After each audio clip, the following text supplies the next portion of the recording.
Mr. Speaker, I yield myself such time as I may consume. The gentlewoman from Missouri, Ms. Wagner, is recognized. I appreciate the majority moving H.R. 2514, the Counter Act of 2019, again, this week as a standalone piece of legislation. Both Republicans and Democrats agree protecting the financial system from bad actors is a priority. We must give financial institutions the tools and resources they need to fight these bad actors. According to a 2016 report by the U.S. Government Accountability Office, from January 2009 to December 2015, federal agencies assessed roughly $5.1 billion in fines, forfeitures, and penalties for violations of the Bank Secrecy Act and anti-money laundering regulations, often referred to as BSA-AML. A separate 2016 analysis of anti-money laundering enforcement found that penalties and fines for BSA violations significantly increased since the 2008 financial crisis. This report concluded that regulators had become more aggressive in pursuing BSA violations in the wake of the crisis. However, this data is from 2016. We know that the current enforcement regime is outdated. Technology has outpaced the tools and resources available to federal agencies to pursue these bad actors.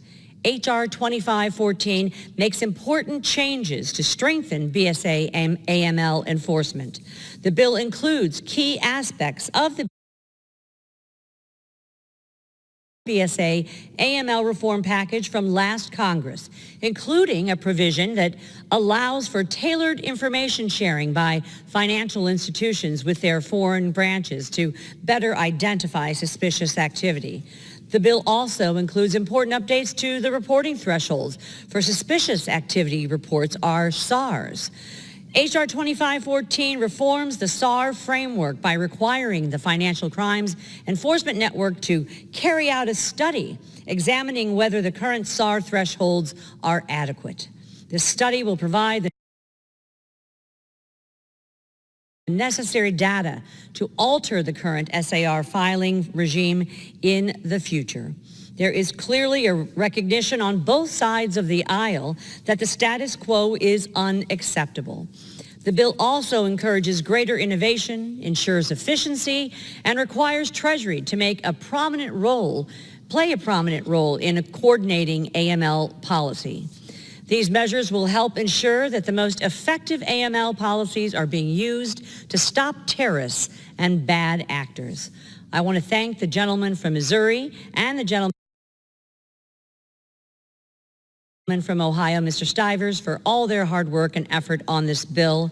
Additionally, I want to thank the gentleman from Missouri, Mr. Luchtenmeyer, the gentleman from Virginia, Mr. Riggleman, and the gentleman from Ohio, Mr. Gonzalez. Their priorities, Mr. Speaker, have made the bill stronger and more focused, which will enable the Treasury Department and other federal agencies to carry out critical anti-money laundering processes. I encourage my colleagues to support H.R. 2514, and I reserve the balance of my time. Gentlewoman.